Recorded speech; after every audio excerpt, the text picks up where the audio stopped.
Hello everyone. Uttar Pradesh शिक्षा सेवा चयन आयोग की तरफ से एक नोटिस जारी किया गया है जिसमें 2-3 परीक्षाओं का विवरण दिया गया है। एक सबसे बड़ी परीक्षा जो कि असिस्टेंट प्रोफेसर की थी सर, उसका विज्ञापन संख्या 51 है। हाँ, विज्ञापन संख्या 51 जो 2022 में इसके अराउंड करीब 1000 भर्तियां थी और जिन पर सरकार ने वहां पर नोटिफिकेशन जारी किया था। फिर आवेदन लेने के बाद वो पेपर काफी डिले होता गया और पिछले साल 16-17 अप्रैल 2025 को इसकी परीक्षा की गई थी। देन उसके बाद प्रीलिम्स का रिजल्ट भी आया था, मतलब अगेन फिर इंटरव्यू डेट्स और इसका फाइनल रिजल्ट भी आ चुका था। और उसी बीच में एक न्यूज भी थी कि इसमें कुछ धांधली हुई है, पेपर लीक का मामला था। जांच बैठी एसआईटी की, एक जो है वो जांच समिति हुई और फाइनली उसमें ये जो एक शक था कि इसमें पेपर लीक हुआ है वो मामला सामने आया। देन कीर्ति पांडे का वहां पर इस्तीफा भी हुआ था और फाइनली फिर उत्तर प्रदेश की सरकार ने भी कुछ दिन पहले इस भर्ती को पूरी तरीके से रद्द करके इसको दोबारा से कराने का आदेश भी दिया था। और दूसरा यहाँ पर एक कोर्ट केस भी हुआ था सर, इसको भी मैं बताता चलूं।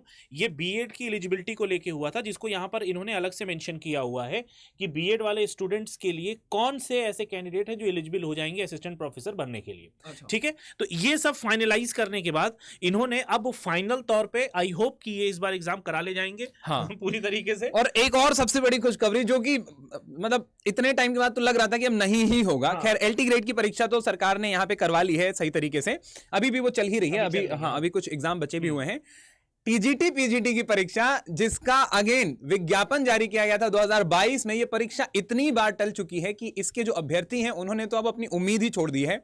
सरकार ने इसके शायद 7वीं 8वीं बार ये है और फिर से एक यहाँ पे परीक्षा तिथि जो है वो घोषित की हुई है और इसका मई यहाँ पे इसकी डेट रखी हुई है। टीजीटी की परीक्षा भी यहाँ पर जो है वो जून में यहाँ पे रखी हुई है। ठीक है, बात करें अगर असिस्टेंट प्रोफेसर की तो पिछले साल 16-17 अप्रैल को यह पेपर हुआ था, फिर रद्द हुआ है और दोबारा से कराने के लिए सरकार ने जब यहाँ पे ये आदेश जारी किया है तो अब जो नई डेट है वो 18 अप्रैल 2026 और 19 अप्रैल 2026 इसकी डेट रखी गई है। हाँ, ये एग्जाम कंडक्ट कराने की और रेस्पेक्टिवली आप देख रहे होंगे टीजीटी पीजीटी की भी 9 और 10 मई और टीजीटी की 3 और 4 जून और साथ ही साथ Uttar Pradesh TET eligibility test, teacher eligibility test, ये 3 दिनों में होगी, 2, 3 और 4 जुलाई में। ठीक है, गुरुवार शुक्रवार और शनिवार, तो एक साथ यहां पर एक अच्छी खबर भी है और हम उम्मीद करते हैं कि सरकार इस बार ये सारे एग्जाम करा ले जाए। ठीक है, तो ये थी आप अच्छी खबर। एक और भी है कि ये विज्ञापन संख्या 51 है, विज्ञापन संख्या 52 भी प्रस्तावित है, उसमें भी नए पदों पर अधियाचन सरकार ने मांगा हुआ है और इसको कंप्लीट कराने के बाद मुझे ऐसा लगता है कि इसी साल, क्योंकि 2027 में चुनाव भी है और सरकार पे एक तरीके का दबाव भी है। जैसे आपने देखा एलटी की यहाँ पे भर्ती आई है, टीजीटी पीजीटी की डेट उन्होंने फिर से अनाउंस कर दी है, इसको ठीक करने की कोशिश की जा रही है। और अभी कुछ टाइम पहले जीडीसी गवर्नमेंट डिग्री कॉलेज का भी जो है वो आवेदन लिया है। हाँ, तो उसका आवेदन लिया, उसका एग्जाम अभी होने वाला है। इसके बाद मुझे ऐसा लगता है कि इस साल के मिड में आपको विज्ञापन संख्या 52 भी शायद देखने को मिलेगी। आज सुप्रीम कोर्ट का एक आदेश भी आया जिसमें सुप्रीम कोर्ट ने पूरे भारत में जितनी भी राज्य सरकारें हैं उनको आदेश दिया है कि आपके यहां जितने भी रिक्त पद हैं, हाँ, उनको आप 4 महीने के अंदर आपको भरना है। तो अगेन स्टेट गवर्नमेंट के पास वो 4 महीने की टाइमलाइन भी है। सुप्रीम कोर्ट के आदेश को तो कोई टाल भी नहीं सकता है।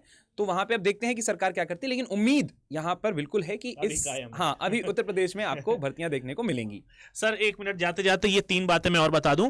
ये जो एग्जाम 16, 17 और अप्रैल में था, जो विज्ञापन संख्या 51 का था, इसके लिए ये अलग से आपको वेबसाइट अवेलेबल कराई जाएगी। ठीक है, दूसरी बात, जो सहायक आचार्य विज्ञापन 51 के बीएड विषय के आवेदन और परीक्षा की जो सूचना पृथक से आयोग की वेबसाइट पर ये अलग से कराई जाएगी। हो सकता हो ये फिर से एक बार वेबसाइट खुले जिसमें आप दोबारा से आप इंप्रोवाइज कर ले अपनी जो एलिजिबिलिटी। और तीसरा, यूपीटीईटी उक्त कार्यक्रमानुसार कराई जाएगी। इसका विज्ञापन प्रकाशित कर आवेदन पत्र आमंत्रित करने की सूचना अलग से यहां पर सरकार आपके सामने अलग पटल बना के लेके आएगी। चीज ये भी है कि सरकार ने इसमें लिखा है कि यह परीक्षा कड़े सुरक्षा मानकों, पारदर्शिता और शुचिता के साथ उक्त कार्यक्रमानुसार कराई जाएगी। तो वो तो खैर देखने के काबिल होगा कि देखते हैं आगे सरकार करा पाती है कि नहीं, जो कि एक बहुत बड़ा चैलेंज भी है उत्तर प्रदेश में। उत्तर प्रदेश में क्या, हर जगह ही है ये पेपर लीक का मामला। केंद्र सरकार ने कानून भी बनाया है लेकिन कुछ बहुत हो नहीं पाया है। खैर,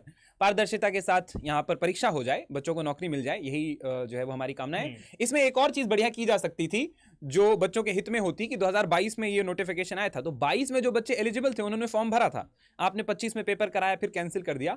आप ऐसा कर सकते थे 15 दिन 20 दिन की एक विंडो खोल देते, तो 22 से लेके और 25 revision के हो बीच सके, में हाँ। जो नए बच्चे जिन्होंने नेट क्वालिफाई किया है उनको भी यहाँ पर ऑप्शन मिल जाता है इसमें भरने का। पर ठीक है, कोई बात नहीं, दे रहा है, दुरुस्त है। हाँ, दे हो रहा है, जाए इस बस बार, ऐसी हम यही हो शुभकामना जाए। देते हैं सरकार को कि ये एग्जाम इस बार हो जाए। फिलहाल आज के लिए ये एक नया नोटिफिकेशन था, नया अपडेट था। आई होप आपको अच्छा लगा हो। जाते जाते चैनल को जरूर सब्सक्राइब कर लीजिएगा। Stay tune with us, UGC net अड्डा 24/7।